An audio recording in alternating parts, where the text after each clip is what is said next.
Voilà, bonjour. Mon nom est Daniel Girardin. J'ai travaillé 30 ans au musée de l'Élysée, qui est un musée pour la photographie.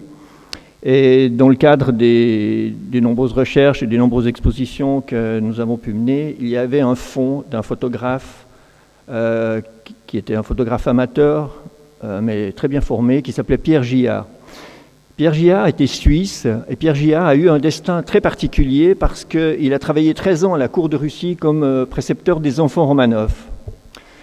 Alors, j'ai une trentaine de minutes pour vous présenter un certain nombre de photographies.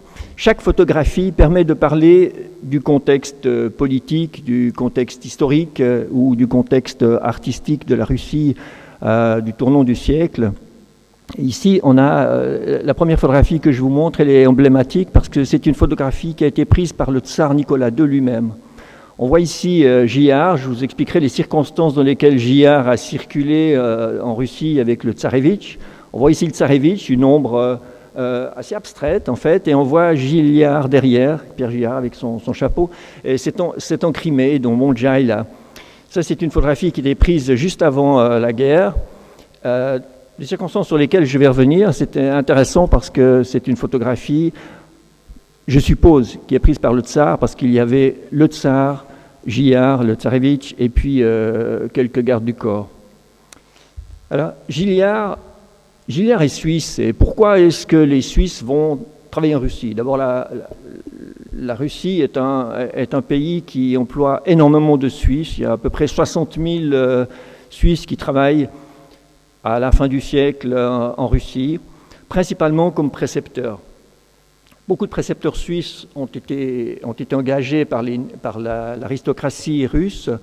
Le premier, le plus fameux, est celui certainement qui a initié la coutume des précepteurs suisses, était César de la Harpe. César de la Harpe est un Vaudois de Lausanne qui a éduqué Paul et Alexandre, les deux enfants, les deux héritiers du trône de Catherine II, la grande Catherine. Et César de la Harpe a éduqué Alexandre, qui vient de devenir Alexandre Ier, l'empereur du Congrès de Vienne. Et c'est en partie grâce à cette formidable relation qu'il y a eu entre le précepteur César de la Harpe et Alexandre Ier que la Suisse a gardé sa neutralité, et notamment le canton de Vaud est devenu suisse. Donc il y a environ 60 000 Suisses qui travaillent. Pourquoi est-ce que l'aristocratie russe engage autant de précepteurs pratiquement suisses ? Alors d'abord parce que ces Suisses-là sont protestants, donc ils ne sont pas catholiques, il n'y a aucune concurrence avec l'Église orthodoxe. Ensuite, ils parlent un très bon français, en tout cas vers Neuchâtel ou Lausanne, un français avec peu d'accent, avec une très bonne formation grammaticale, parce que le français était la langue qui était enseignée et parlée dans les cours. Et puis, il y a encore une raison qu'on peut lire dans les témoignages de l'époque, c'est que les Suisses étaient extrêmement fiables et étaient très durs à la tâche. Les hommes étaient précepteurs, majoritairement, beaucoup de joailliers, beaucoup d'architectes, même des photographes, par exemple. Il y a Boissonnas. C'est bon pour vous, le micro ? Ok. Par exemple, on a Boissonnas et Egler qui ont été montés en atelier à Saint-Pétersbourg. Les femmes étaient en général gouvernantes, et les hommes ont été beaucoup précepteurs. Je peux citer encore, j'ai cité César de la Harpe, mais il y a deux précepteurs célèbres. Il y a le précepteur de Pouchkine était suisse, il s'appelait Marat de Boudry. Alors évidemment, après les décembristes en 1948, il a dû changer son nom parce qu'on ne pouvait pas s'appeler Marat dans la Russie des années 50. Il était précepteur de Pouchkine, et Lénine, la famille de Lénine, a aussi eu, parmi beaucoup d'autres, un précepteur suisse. On reviendra sur l'éducation de l'aristocratie russe. Ce personnage qu'on voit ici c'est une forme il se présente en dandy, il est toujours très bien habillé, évidemment il travaille à la cour. Au début de son mandat en Russie, en 1904, il est arrivé en 1904, il n'a pas travaillé tout de suite pour la famille Romanov, il a travaillé pour un cousin des Romanov, les Leuchtenberg, et à cette occasion, à Peterhof, il a rencontré la famille impériale qui était très impressionnée par Gillard et qui a décidé de l'engager pour l'éducation des filles. Donc, en 1904, il est arrivé. En 1905, il est engagé par les Romanov. Là, il y a un petit problème, visiblement.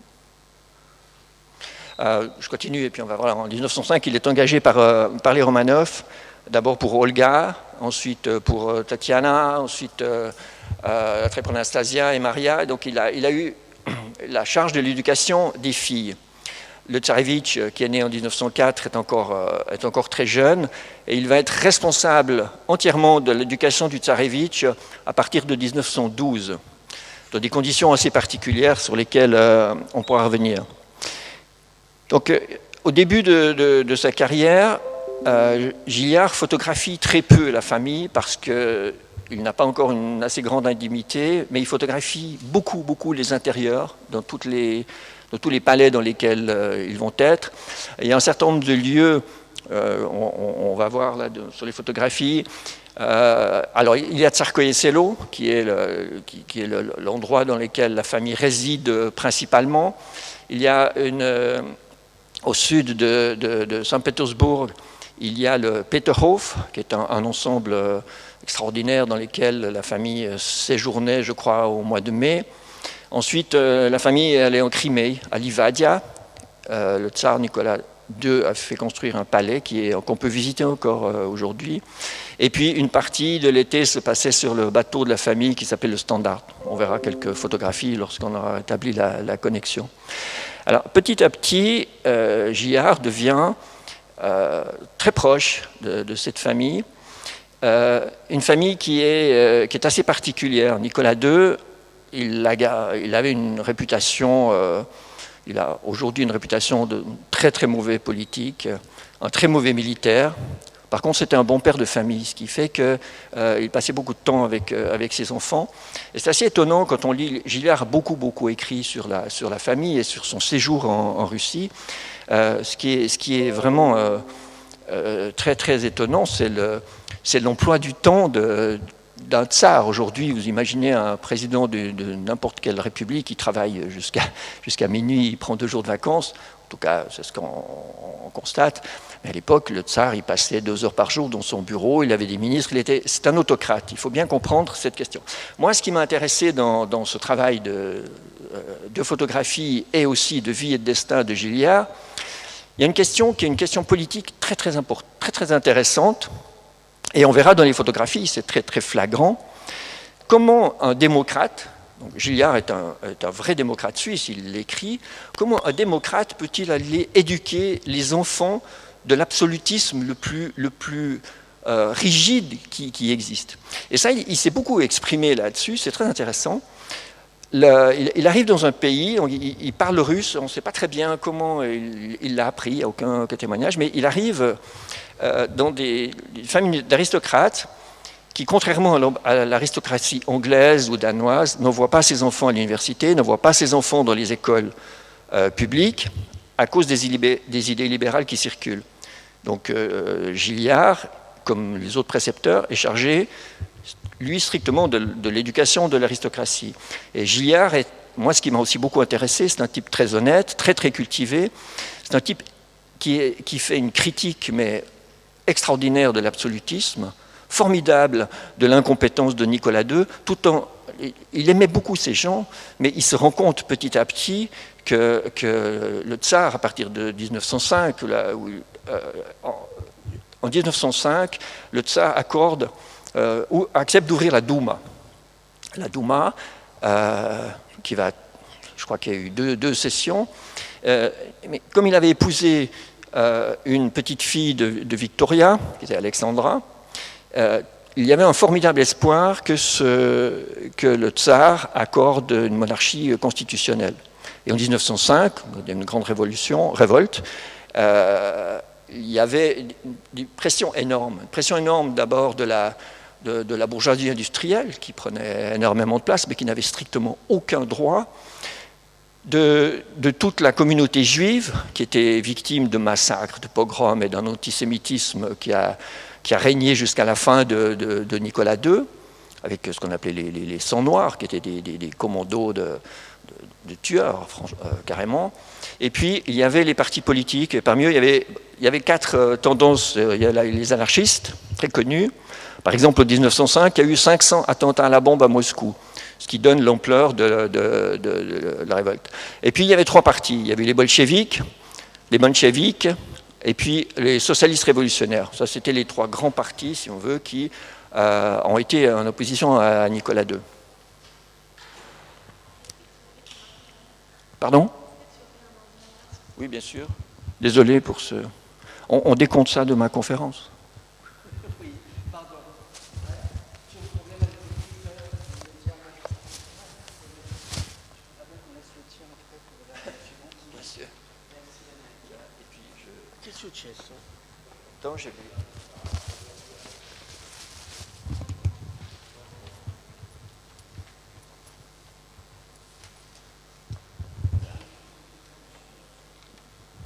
Alors, bon, puisque ça me fait un peu de rab, je vous montrerai vraiment toutes ces images parce que tout ça est vraiment très très fort en photographie. Donc je peux peut-être je vais continuer sur l'itinéraire de Gillard. Donc Gillard devient le précepteur des enfants et il suit les enfants dans tous les endroits où ils sont. Donc, j'étais à Tsarskoye Selo, Saint-Pétersbourg, pratiquement jamais à Moscou jusqu'en 1914, mais à Saint-Pétersbourg. Ensuite, en Finlande, avec le Standard, en Crimée. Donc, il voyage dans toute la Russie avec les enfants et devient vraiment très, très proche. Il dit de manière extrêmement limpide que les enfants de l'aristocratie russe sont vraiment... il dit des incultes, en fait. Il n'y a aucune connaissance à part en leur inculte la religion, alors à très haute dose. Très vite, les jeunes hommes ont une éducation militaire, mais il y a très très très peu de formation. Alors, ce que je disais tout à l'heure, les Anglais envoyaient leurs enfants à l'université, mais les Russes ne l'ont jamais fait. Et je pense que c'est une grande partie de la fermeture de l'autoritarisme sur lui-même et qui a amené les bolcheviks au pouvoir. D'abord Kerensky, ensuite les bolcheviks. Et moi, ce qui m'a intéressé chez Gillard, je disais tout à l'heure, il a beaucoup écrit là-dessus, avec une finesse formidable, une analyse politique extraordinaire.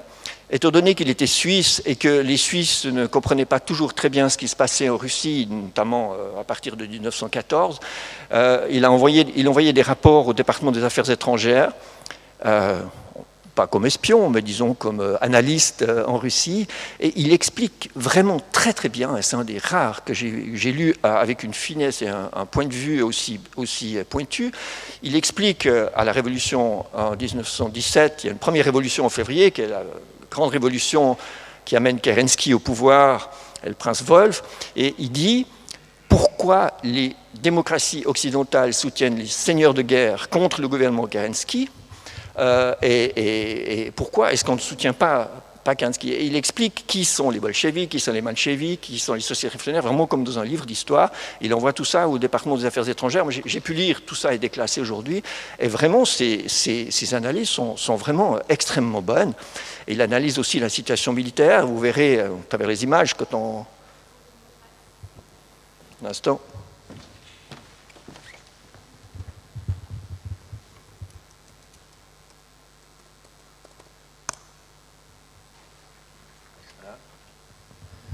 Bon, je continue comme ça.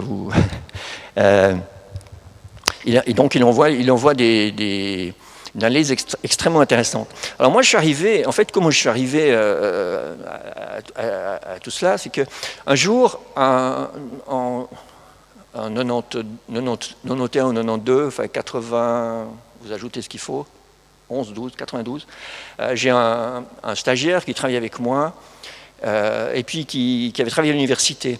Et il m'a amené une photographie, enfin une reproduction que je vous montrerai quand on pourra avoir accès aux images, une reproduction d'une photographie vraiment extraordinaire. Et puis, en voyant cette photographie, je me suis dit, c'est formidable. Et j'ai été travailler dans les fonds de l'université qui sont gigantesques. Et j'ai découvert toutes les photographies et tous les écrits de Pierre Gillard, qui, étant décédé sans enfant, a tout légué à l'université en 1962. Et du coup, j'ai fait une première exposition, mais un peu... une première exposition un peu un peu comme ça à coup de sonde en France.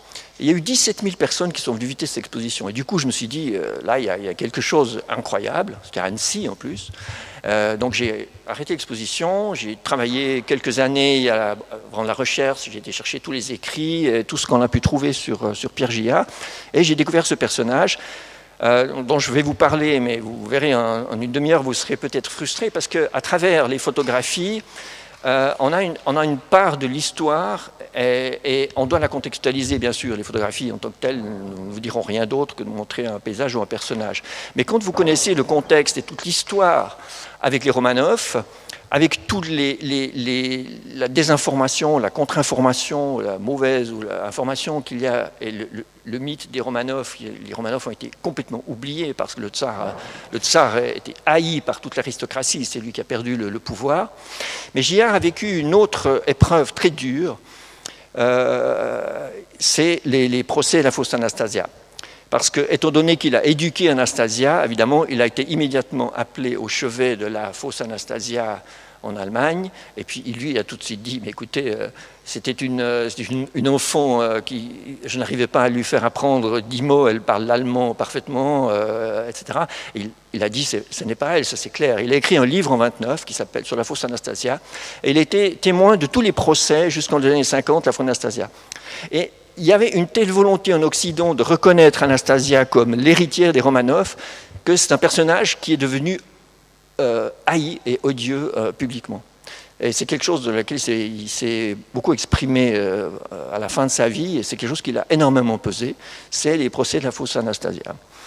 Donc il a vécu avec les enfants, il raconte très bien dans toute sa vie, dans tous ses écrits, il avait une relation presque paternelle aux enfants, parce que le tsar était relativement absent, Alexandra Fedorova elle leur donnait une éducation extrêmement stricte. Les enfants, c'était tous les matins à la douche froide, c'était une nourriture épouvantable, et les enfants dormaient sur un lit de fer. Donc ce n'était pas du tout le grand luxe, c'était une vie très très dure pour les enfants.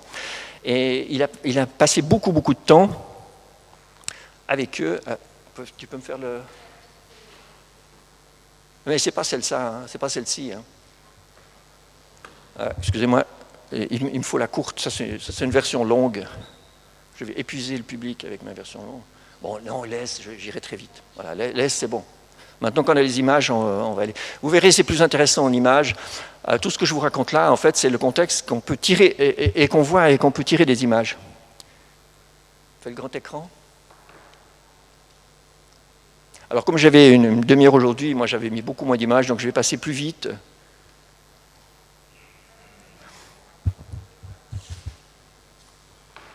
Et, bon, je continue l'histoire. Donc, il est précepteur des filles. Et en 1912, il devient précepteur du Tsarévitch. Alors là, c'est la grande affaire d'être précepteur du Tsarévitch. Pourquoi ? D'abord, le Tsarévitch est le seul héritier possible de l'Empire. Depuis l'assassinat de Paul par Catherine II, les femmes ne peuvent plus venir au pouvoir. Donc ça c'est une décision d'Alexandre pour éviter certainement que d'autres soient assassinés. Mais Nicolas II, étonnamment, aurait pu changer cette loi. Il ne l'a pas fait. Il aurait pu changer la loi et que Olga, par exemple, qui est une femme brillante et qui aurait pu être éduquée comme... C'est bon ? Excusez-moi, il n'a pas changé, on ne sait pas pourquoi. Alors pourquoi le Tsarévitch pose un tel problème ? C'est le seul héritier possible à l'époque, mais c'est un enfant qui est hémophile. L'hémophilie, c'est une maladie très grave, parce que dès qu'il tombait, par exemple, il restait 2 mois, 3 mois avec des bains de boue, il souffrait énormément, il hurlait de douleur.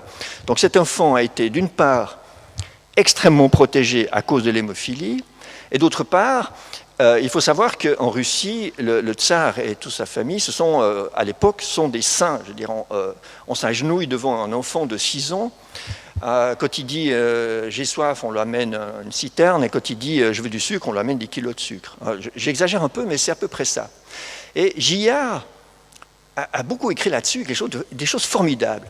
C'est là que je vois le démocrate contre l'absolutisme. D'abord, quand le tsar lui dit, écoutez, j'aimerais que vous deveniez le gouverneur du tsarévitch. Il faut savoir que c'est un poste qui est payé plus qu'un général en Russie. Vous êtes vraiment riche quand vous êtes gouverneur, n'est-ce pas?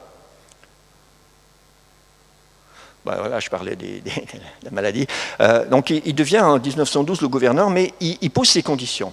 Ça c'est intéressant, il pose ses conditions au tsar. Il dit, d'accord, mais moi je ne veux pas l'éduquer comme vous le faites maintenant, je veux en faire... un homme, c'était difficile parce qu'il était très malade et on savait qu'il ne pourrait pas vivre très longtemps. Et on savait que cet enfant qui n'avait aucune éducation, qui savait à peine lire, mais qui était un peu...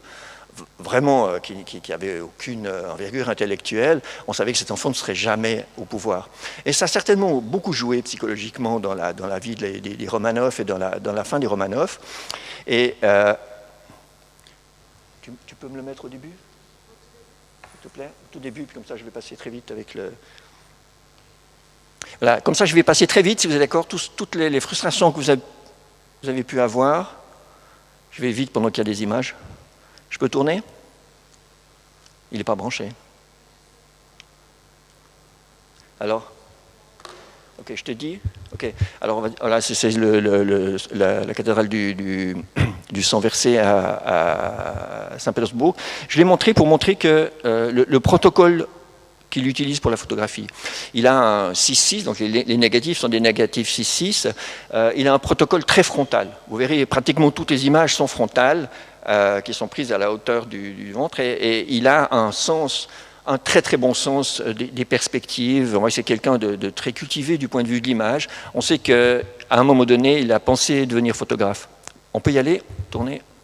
Alors ça c'est Giard, je vous l'ai montré tout à l'heure, là dans son bureau. Giard toujours, j'ai montré 2 portraits. On voit que c'est quelqu'un qui a une certaine conscience de lui-même et qui sait se mettre en scène.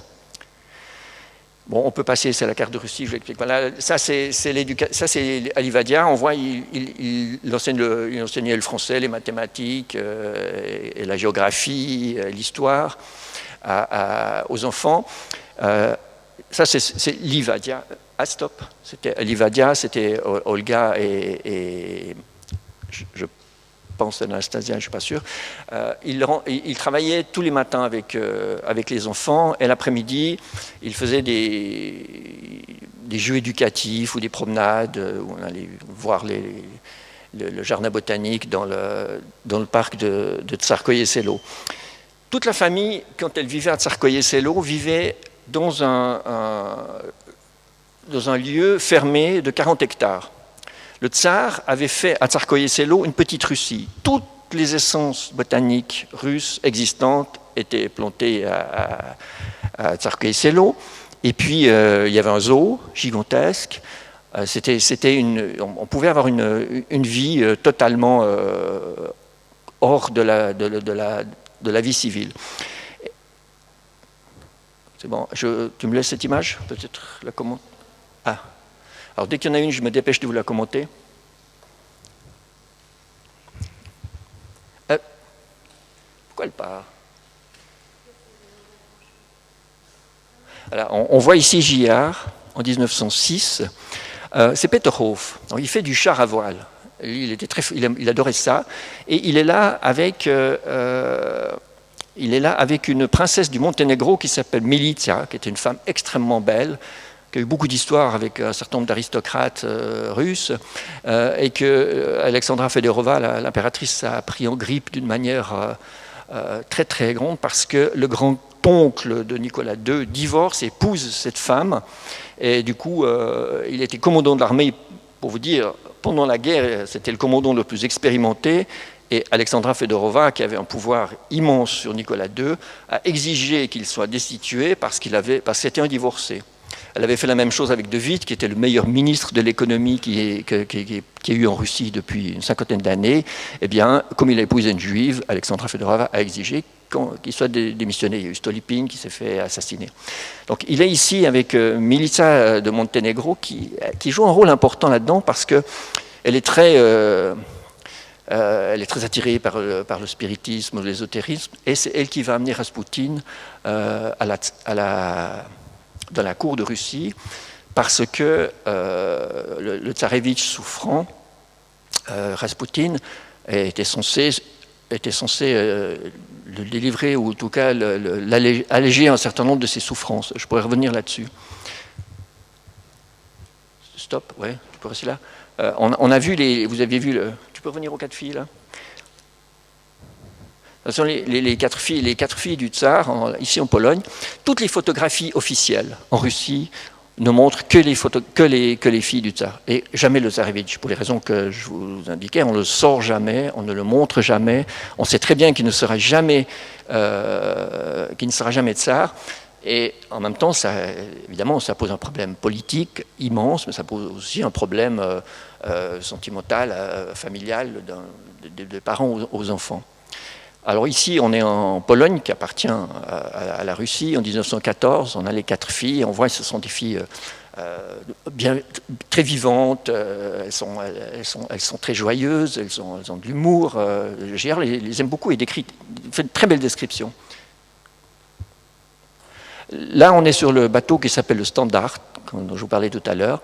Le Standard fait chaque année une grande croisière jusqu'en Finlande. La Finlande appartient à la Russie à l'époque, et c'est la croisière annuelle. On va essayer de passer une autre photographie. Bon, voilà. Donc, tout se passe de la manière que je décris jusqu'en 1914. Et là, en 1914, il y a une rupture. Pas du tout de Gillard, mais politique. D'abord, étant donné que la Russie a des accords, notamment avec la France, des accords contre l'Allemagne, la Russie entre en guerre.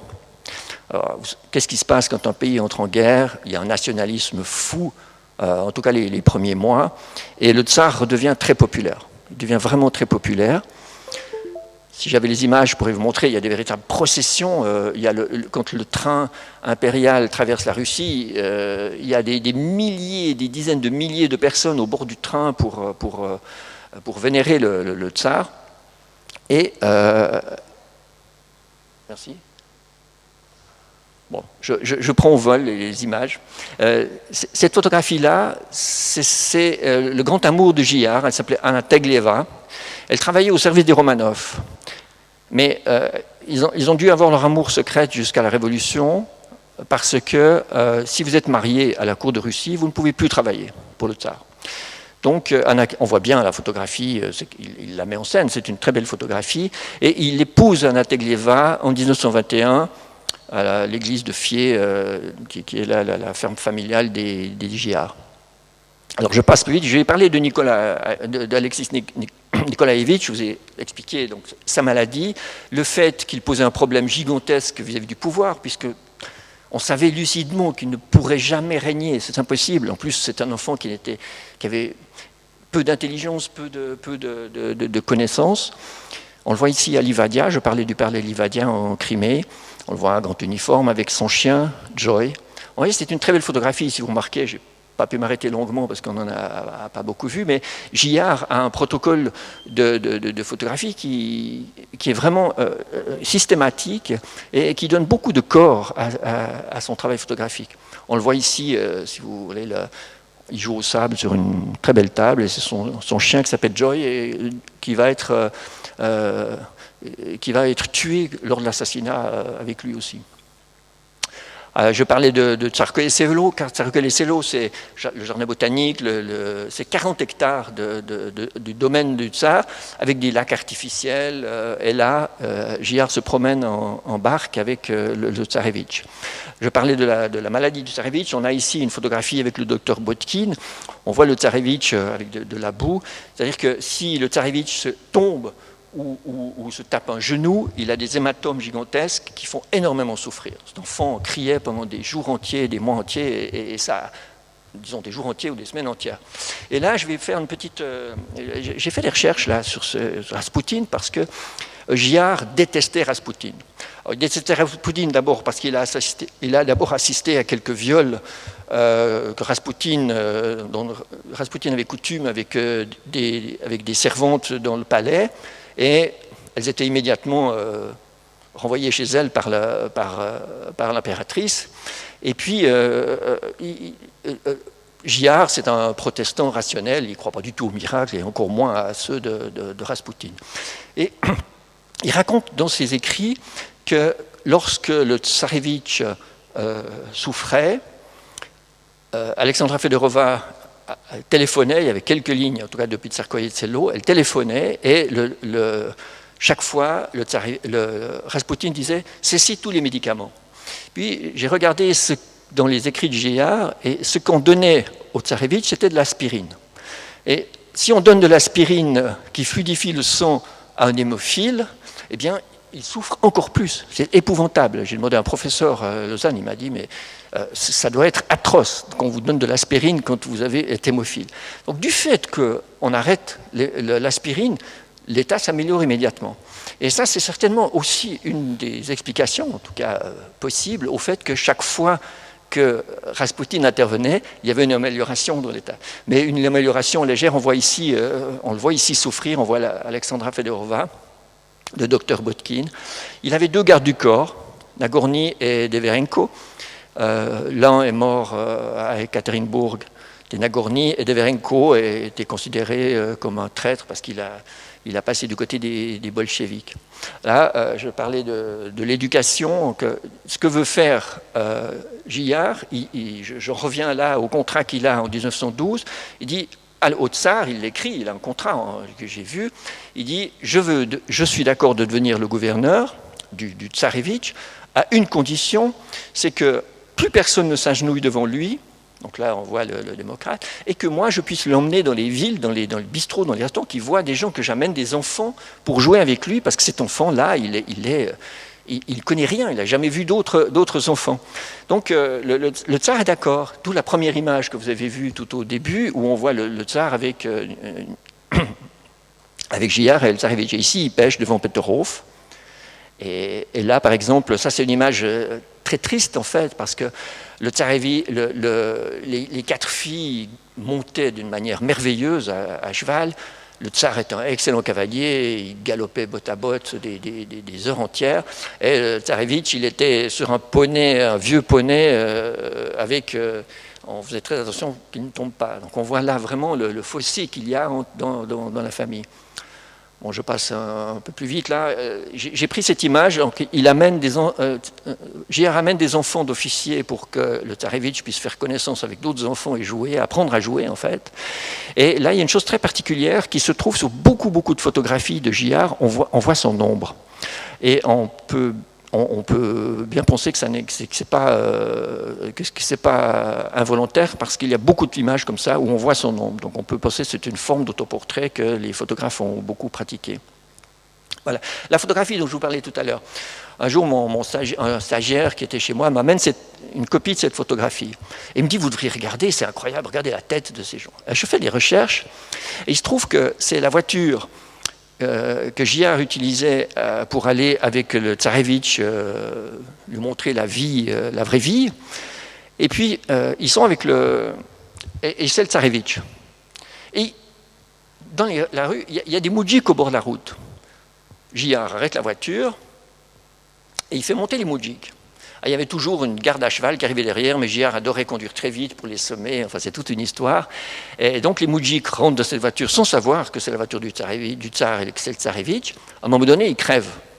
Donc ils s'arrêtent, et puis voilà la cavalerie qui arrive, et puis tout à coup ils se rendent compte qu'ils sont devant le tsarevitch. Et ils sont pétrifiés. Vous voyez la tête, ils sont pétrifiés, ils se rendent compte, ils ne savent plus que faire. Et cette image, elle est extraordinaire du point de vue de la relation idéologique, politique, y compris religieuse, puisque le tsarevitch est un saint pour eux. J'ai dit très mauvais empereur, très bon père. C'était un peu c'est une chasse en Pologne. Voilà, 1914, j'en ai déjà parlé pendant l'interruption d'image. C'est un tournant. Là, il y a un nationalisme gigantesque en Russie. On n'entend plus l'opposition parce qu'ils sont balayés par le nationalisme. Comme de tous les pays, comme en France, comme en Allemagne, on est parti en chantant pour 2 semaines de victoire. Et on voit ici la procession, c'est Moscou. On voit ici les 4 filles avec Alexandra Fedorova et puis le tsar qui vont, je crois, à l'église du Kremlin pour une messe pour la victoire. qui n'a pas donné grand-chose, visiblement. Là, les filles, elles sont emmenées... c'est aussi une image de propagande, et c'est intéressant. Elles sont emmenées dans les hôpitaux pour montrer qu'elles s'occupent des blessés. Et puis, là, on va un peu plus loin, c'est 1914, 1915. J'ai cité tout à l'heure l'oncle, le général le plus expérimenté qui gouvernait tout le front russe et démis de ses fonctions parce qu'il avait épousé, parce qu'il était divorcé. Alors, erreur politique gigantesque, le tsar prend le commandement de l'armée. Ça ne s'est jamais vu. Aucun tsar n'a pris le commandement de l'armée parce que quand il y a une défaite, c'est lui qui la prend. Et en plus, c'était un militaire, un piètre militaire. Je veux dire, comme vous lisez les récits de Gillard, où Gillard explique qu'en fait, on envoyait des soldats, ils avaient une balle par fusil, on les envoyait vraiment à ce qu'on appelle une boucherie qui a amené une situation politique ingérable pour le tsar. Il est à Mohilev ici. Bon, j'avais supprimé ces images, mais je les passe plus vite puisque c'est la deuxième version. Voilà, vous voyez les gens sur le trajet entre Mohilev et Saint-Pétersbourg, on a des dizaines de milliers de personnes qui sont au bord du chemin. Et Gillard a très très bien saisi ça. Gillard, il a un sens politique formidable, il a un sens du moment extraordinaire. Et il a réussi à montrer tout ça. On le voit ici, en uniforme russe. Alors ça, pour un Suisse, c'est impensable. Mais il avait demandé, comme il a dû rester, en 1914, il est mobilisé, mais il demande à pouvoir rester, parce que le tsar fait une demande au gouvernement suisse pour qu'il puisse rester. Ce qui fait que, bon, il n'a pas beaucoup manqué à l'armée suisse, mais par contre, il envoyait des rapports dont je citais tout à l'heure, les rapports politiques et d'analyse politique, et ça a servi beaucoup aux Suisses parce que Gillard, tout le mois, il donne un consul qui s'appelle Pictet, il donne des comptes rendus de ce qui se passe, et là, il est à l'état-major russe, Mohilev. Alors, il a dû mettre l'uniforme militaire parce qu'on ne peut pas se promener au front avec des militaires à 15 km des Allemands, avec un uniforme. Donc il a été arrêté plusieurs fois. Il a demandé au gouvernement suisse l'autorisation d'avoir l'uniforme russe, ce qui fait qu'il est ici avec le tsarevitch. Curieusement, le tsarevitch, cet enfant faible, malade, maladif, le tsar, il sent la fin venir, il le prend à Mohilev au front. C'est quelque chose de complètement incompréhensible, y compris pour Gillard, mais Gillard reste là et vient et serait l'enfant. Ça, c'est une image vraiment très forte aussi du point de vue formel, mais du moment politique. C'est Alexandra Fedorova. Alexandra Fedorova, l'impératrice, elle a tout le pouvoir à Saint-Pétersbourg, parce qu'elle reste à Saint-Pétersbourg pendant que Nicolas II est au front à Mohilev, en train de perdre magistralement la guerre, et elle vient avec sa serviette. Gillard, il devient fou parce qu'elle vient avec un papier de Raspoutine qui dit il faut nommer celui-là, il faut arrêter avec celui-là, il faut nommer celui-là. Donc c'est une gabegie absolue du point de vue politique. Et on la voit arriver ici avec beaucoup d'autorité. Et cette photographie, je trouve, est une excellente photographie, aussi du point de vue formel, mais du point de vue du moment qui est en train de se passer. Bon, j'ai appelé ça crépuscule. C'est aussi le crépuscule de ma conférence. Donc ça c'est une très très belle image de Saint-Pétersbourg. Vous voyez ici la Neva avec les bateaux. Alors là, très vite, on est en février 1917. Ça, c'est la troisième étape de la vie de Gillard. Gillard va être prisonnier avec la famille Romanov jusqu'à Ekaterinbourg.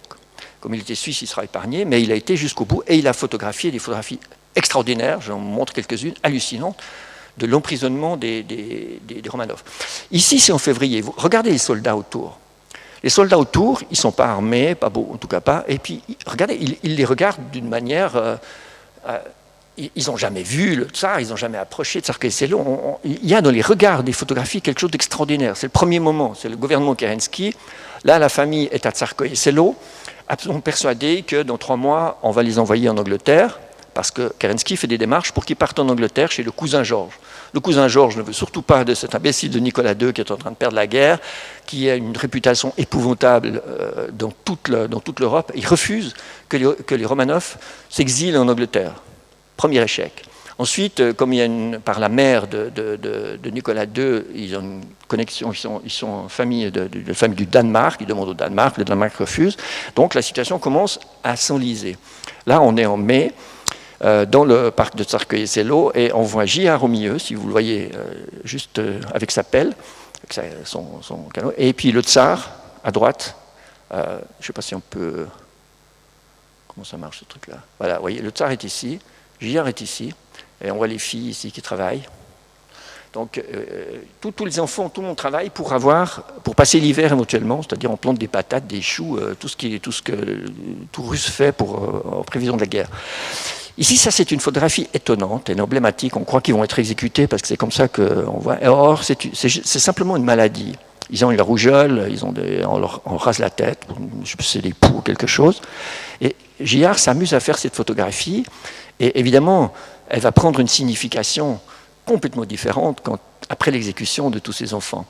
Mais là, il explique avoir fait cette image avec beaucoup d'humour, et tout à coup, en voyant l'image, il s'est rendu compte qu'il y avait un problème, et il l'a montré à Alexandra Fedorova, qui, elle, a éclaté en pleurs. Donc, elle a bien senti, en fait, aussi le côté dramatique de cette image. Alors là, on est après la révolution bolchevique. Les bolcheviks décident d'emmener toute la famille en Sibérie. Ici, on est sur le bateau qui les emmène à Tobolsk. Je passe.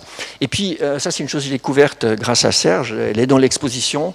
Il y a une petite exposition de ces photographies qui ont été utilisées pour le livre que j'ai fait et qui est au Palazzo Baviera. Vous verrez en plus grand format une sélection.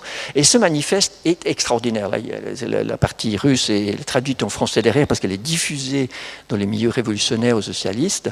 Et c'est un faux manifeste. On parle beaucoup de Trump aujourd'hui, mais c'est un manifeste de ce point de vue-là extraordinaire. C'est le fake news absolu, soi-disant signé par Nicolas II, qui est à Tobolsk à ce moment-là, en novembre 17, en disant... moi, tsar Nicolas II de toutes les Russies, je donne le pouvoir au formidable Lénine, au magistral Trotsky et au génial Lunacharsky. Ici, les trois, certainement parce que c'est Lunacharsky qui a écrit, c'est lui l'intellectuel qui sait écrire. Ce manifeste est écrit avec le style pompeux. Et ils arrivent même dans le manifeste à critiquer le style pompeux du manifeste. C'est génial.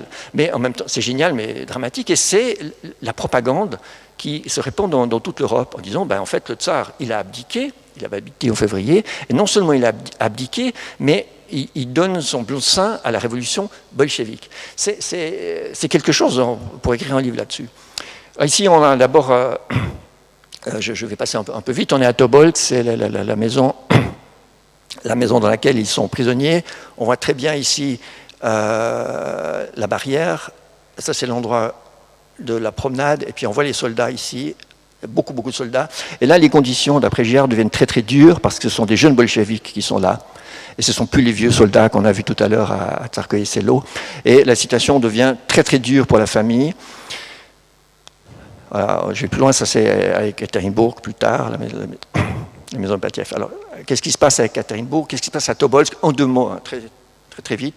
À Tobolsk, il y a toute la famille qui est réunie. Alors, je vais tâcher de trouver l'image.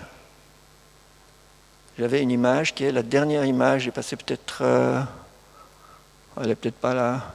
Voilà, alors, c'est une bonne occasion d'aller voir dans l'exposition. Il y a la toute dernière image qui n'a jamais été faite des Romanov, sur une verrière. Et c'est la dernière image que Gillard a faite. Alors, qu'est-ce qui s'est passé? En 2 mots, on est à Tobolsk en mai 18, donc quelques mois avant l'assassinat, et les bolcheviks de Sibérie, donc c'est le bolchevique d'Ekaterinbourg, décide d'amener le tsar et sa famille à Ekaterinbourg, depuis Tobolsk. C'est long chemin, mais c'est pas... Alors, comme les enfants sont malades, en mai, le tsar, l'impératrice et Maria, qui était en bonne santé, sont envoyés, en fait, à Tobolsk. Pour des raisons qu'on ignore, et les historiens n'ont pas encore très bien compris, le train qui amène le tsar à Ekaterinbourg est détourné par d'autres bolcheviks, certainement de Moscou, pour emmener le train à Moscou. Là, la cavalerie rouge bolchevique de Sibérie fait le forcing, arrête le train qui allait sur Saint-Pétersbourg, une autre locomotive et repart à Ekaterinbourg. Ça, c'est très étonnant comme situation. Bon, on pourra revenir dans le débat historique. Donc, Gillard, lui, est avec les enfants et en début juin, quand les enfants sont rétablis, Gillard est amené à Ekaterinbourg avec les enfants. Et à Ekaterinbourg, Ils sont la nuit du 16 au 17 dans cette maison, ils sont exécutés, toute l'histoire qu'on connaît. Mais ce qui est intéressant, c'est que Gillard, il reste encore 2 ans en Russie, parce qu'il a fait toute la guerre civile en Russie. Il était prisonnier en Sibérie. Donc il travaille dans l'état-major de Jeannin, le maréchal français. Comme il parle parfaitement russe, il fait la traduction, et il est un des plus proches collaborateurs de Jeannin. Ce qui fait que toutes ces archives ont pu être sauvées, parce que Jeannin a tout donné au consul britannique, donc on a tout retrouvé après. Et puis, que fait Gillard à ce moment-là? Il est avec les troupes tchèques et françaises, n'est-ce pas, pendant la guerre civile, mais surtout, il travaille à la recherche des corps. Les corps ont été enterrés une première fois dans cette mine. Et pourquoi tout le monde recherche les corps? C'est que la famille n'est pas morte sous les balles. Parce que pour pouvoir vivre à l'étranger, Gillard explique ça très très bien, la famille avait cousu tous les diamants dans tous les habits des enfants. Une véritable armure. Donc les balles ne traversaient pas. Et c'est dramatique parce qu'en même temps, ils ont dû tirer des balles dans la tête et ils ne savaient pas pourquoi. Mais ils ont compris, quand il y a des diamants qui commençaient, qui poussaient à sortir de la carriole, et là, ils se sont rendus compte, en fait, que tout le trésor, enfin, on estime ça à des centaines de millions aujourd'hui, était dans les habits. Donc, du coup, ils ont été jetés dans une fosse, ils étaient gelés, on les a ressortis, on n'a jamais retrouvé tous les diamants, beaucoup ont cherché, il y en a qui cherchent encore, mais le problème c'est qu'ils ont sorti les corps, ils ont essayé de les brûler, mais c'est des amateurs, ils ont essayé l'acide, c'est des amateurs, donc ils ont pris tous les corps et les ont enterrés beaucoup plus loin dans une fondrière qu'on a retrouvée dans les années 80, mais ça c'est une autre histoire. Et Gillard, pour terminer, donc il montre tout ce qu'ils ont trouvé. Grâce à Gillard, le dossier du juge Sokolov, qui a fait toute l'enquête, qui est gigantesque, Gillard ramène avec Jeannin le dossier Sokolov, qui est aujourd'hui, il y a 3 exemplaires, il y en a un qui est de l'université américaine, l'autre était aux enchères dans les années 90, 16, 18, 80, je ne sais plus combien, et les Russes ne les ont pas achetés, mais c'était acheté... je ne sais plus par qui. Donc le dossier existe, mais il n'a pas été utilisé. Personne n'avait l'intention de faire la lumière là-dessus. Voilà, je m'excuse, j'ai parlé un peu plus long, mais comme on m'a coupé les images, j'étais un peu obligé de vous raconter l'histoire. Gillard est rentré avec les troupes tchèques juste avant que Kolchak, Kolchak, dans la fuite, voulait... dynamiter les tunnels pour que le transsibérien ne puisse plus passer, donc ils ont réussi à passer avant Kolchak. Il a fait 2 mois de croisière, il est arrivé à Trieste, il a dû aller se démobiliser puisqu'il avait pris l'uniforme tchèque pour pouvoir fuir la Sibérie, et ensuite il est rentré en Suisse et il a épousé Anna Teglieva, que vous avez vu en photographie, il a pu l'épouser, il est devenu professeur à l'université de Lausanne, et puis comme je disais, comme il était un des principaux témoins du procès Anastasia, c'est devenu personnage haï vraiment en Europe. Et si vous regardez les films, il y a toute une série de films sur Anastasia, notamment avec Yul Brynner, il y a à chaque fois Gillard, qui est un petit bureaucrate espion ignoble dans tous les films. Et ça l'a beaucoup marqué. Voilà, je m'arrête là. Je suis désolé, c'était un peu perturbé avec le temps, mais il y a quand même une question.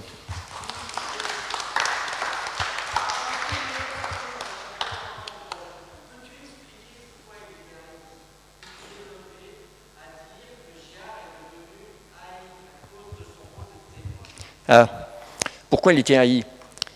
Au début des années 20, il y a une femme qui est amenée dans un hôpital après une tentative de suicide et qui dit « Je suis Anastasia, j'ai été sauvée de l'assassinat », à un moment où on ne savait pas très bien ce qui était arrivé, parce que les bolcheviks ont accepté l'exécution du tsar, mais il y a eu beaucoup de fausses informations qui disaient ils sont partis au Tibet, ils sont partis ailleurs, la famille.